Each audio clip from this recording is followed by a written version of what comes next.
Pour lire la Bible avec profit, je t'encourage à prier la Bible. Alors, je ne sais pas comment tu alimentes ta vie de prière.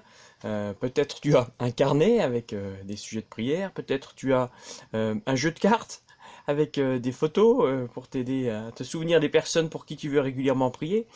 Peut-être tu connais l'heure qui change le monde, qui est simplement un encouragement à prier 5 minutes avec des thématiques différentes. Prier 5 minutes, commencer par la louange, puis l'attente, la confession, la parole, la vigilance, l'intercession, les requêtes, la reconnaissance, le chant, la méditation, l'écoute et terminer de nouveau par la louange et passer 1 heure comme ça.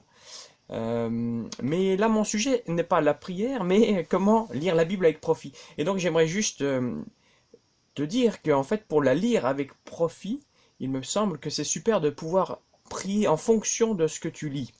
Donc je parle juste de ce domaine de la prière. Alors je trouve que ça rend la lecture de la Bible très vivante parce que voilà, je lis un texte et je vois Dieu qui me parle et puis ben, en réponse à ce que je viens de dire, je lui parle. Ce que j'ai le plus l'habitude de faire depuis quelques années maintenant, c'est simplement de suivre un petit conseil pour prier régulièrement la Bible, d'utiliser les 3 R, réjouissance, repentance, requête. Voilà, c'est-à-dire je lis le texte et puis je cherche dans ce texte quels sont les sujets de réjouissance que je pourrais transformer en prière, quels sont les sujets de repentance que je vois, que je pourrais transformer en prière, et puis qu'est-ce que je vois comme requête, qu'est-ce que j'aimerais demander à Dieu dans ce que je vois dans ce texte.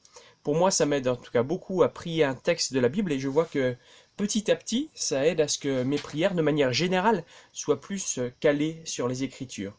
Donc, pour lire la Bible avec profit, je te conseille de t'inspirer du texte biblique pour prier, pour répondre par la prière à Dieu à ce que tu as lu. Et tu verras que même dans le texte de ce matin, Daniel chapitre 8, on pourrait se dire c'est pas un texte qui est très simple à comprendre et c'est pas un texte où tout de suite je vois pourquoi je vais prier. Eh bien, on peut trouver des occasions de prier, des réjouissances, des repentances et des requêtes, même dans un texte comme Daniel 8 où il s'agit plus d'une prophétie.